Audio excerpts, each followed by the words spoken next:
What's going on, guys? It's Jake Camaro here with another gameplay for you of Transformers Fall of Cybertron, the demo. Today, me and Complicit Comet 7 are going to be taking a look at the first mission in the demo, Exodus, where you're playing as Bumblebee in the Ark.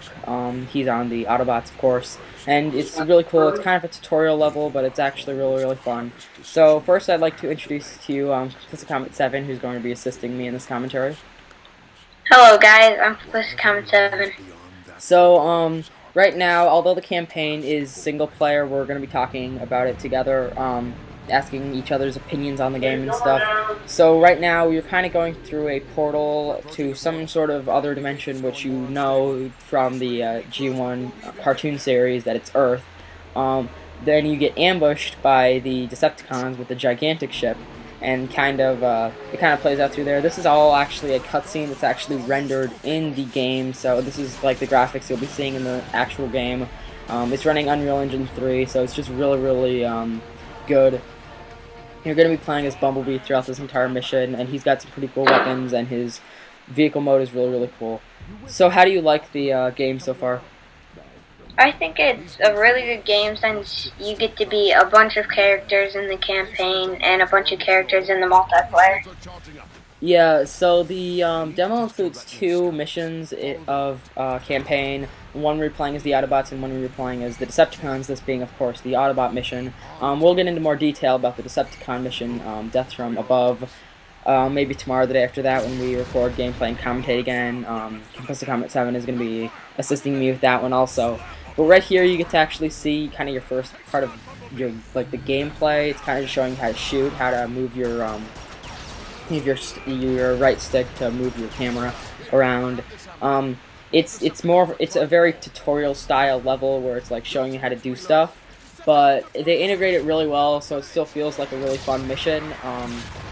For some people, I think that would maybe get them a little mad that this is a tutorial level and it's kind of relevant through the entire mission, but I think it's built in really good, and you can still have a lot of fun playing this game even if you already know what you're doing.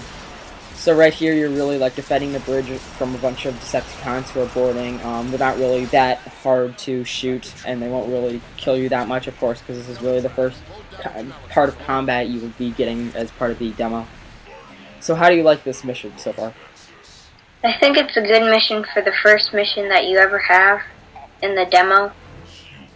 Yeah, so right here you see Megatron kind of like talking to all the Autobots.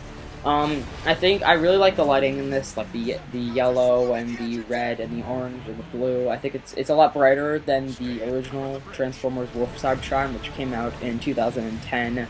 It had more of a dark campaign, and I have a feeling this one is still going to be pretty dark, but the graphics I think are going to be, it's going to be a little bit brighter. So right here you see Teltran 1, which is like the Autobot like supercomputer, and they're kind of like telling you that you have to activate like a turret with some like thingy that you place, and it's pretty confusing at the very beginning, but you really have to play the original to kind of understand what's going on, especially within the Transformers universe. Right here, you're kind of going through some hallways with some friends. A lot of your friends die in this, like fellow Autobots. You kind of like see like one comes in for a second, and then immediately they die, and then somebody else comes in, and then they die. And it kind of shows the like what's going on with the war. Like the Decepticons are trying to pretty much like killing everybody, but it's really like a different campaign other than like some other campaigns where you've got like a buddy character that's like along with you for like the entire mission. Or the entire game, for that matter. I think that's actually pretty good, though, that you have some other buddies with you. Yeah, in the original War for Cybertron, there was a co-op mode where, so basically, like, the game was kind of made for co-op. So at the very beginning of the mission, you could choose from one of 3 different set characters.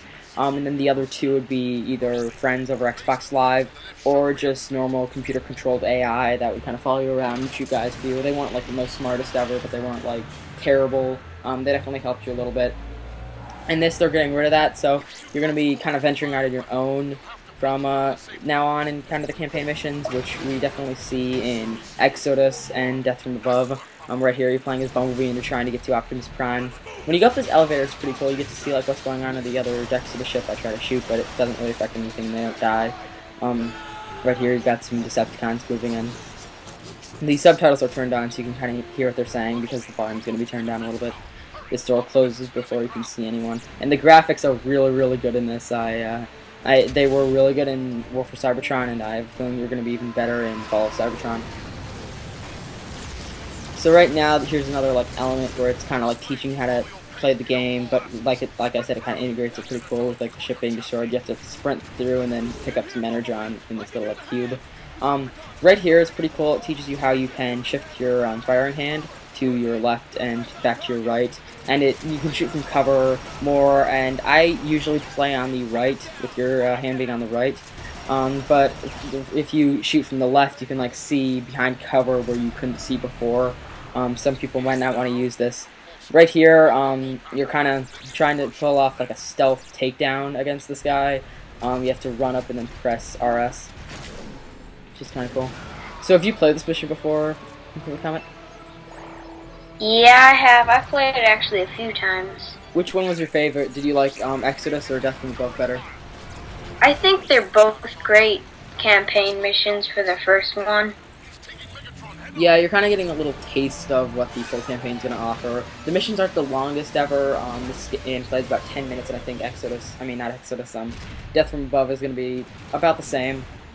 Right here, some pretty cool action with like a scanner, and I think it's kind of cool how it like blurs the screen a little bit. The visuals in this are just gorgeous. Lots of detail on the environments. Right here, you actually finally get to shift into vehicle mode. Bumblebee's really fast, so he can also shoot with like an assault rifle out of the front, going around the corner and stuff. And the game really stays together really good in terms of like the frame rate. You have a lot of action going on, and the frame rate doesn't really sputter that much. I like how you can switch into car mode and vehicle mode whenever you want to in multiplayer and campaign.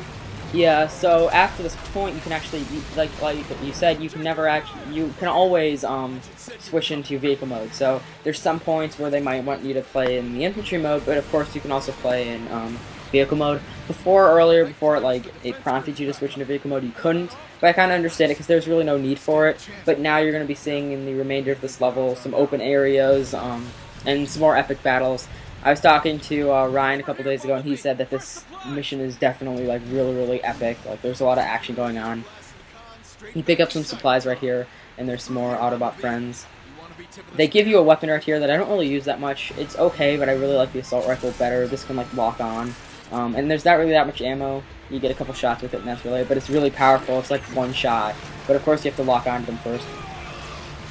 Right here. I think it's like it shoots 3 missiles at once. But you only get 4 shots in it.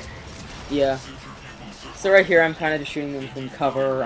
It prompts you to like kind of stay in cover, but I'm kind of like ducking from cover to cover because, of course, like I said, this is like a mission to kind of train people who've never played this game before to play it. As you can see, I'm kind of locking on it. You're targeting reticle, glows red, and then it like starts pulsing a little bit, and then that's when you can fire. You're meleeing a little bit. Melee's pretty strong in campaign, not as much in multiplayer. I like the melee, because when you're running up to someone, you're not just going to shoot them when you're 2 feet away. You're going to melee them so they die easier. Yeah, so we're coming up to pretty close to the end of the mission. We're kind of, this is kind of the last big open space.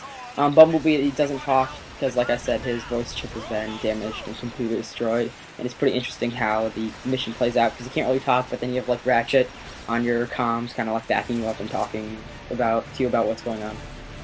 So right here you go through this like small opening, and then it triggers a cutscene, and it ends the gameplay part of the mission. But you get a little bit more cutscene, which is all completely rendered. This looks exactly like it would in a normal gameplay mode. Now you're like someone blows you off the edge, and you like climb back up, and then you meet Optimus. Yeah. So right here, this is like the end kind of cinematic, showing you the full game. The mission has ended, and that's pretty much the end of the video. So I hope you guys enjoyed the video. If you did, comment, like, thumbs up, and subscribe. and we will see you guys later. Peace out. I'll see you guys later. Peace.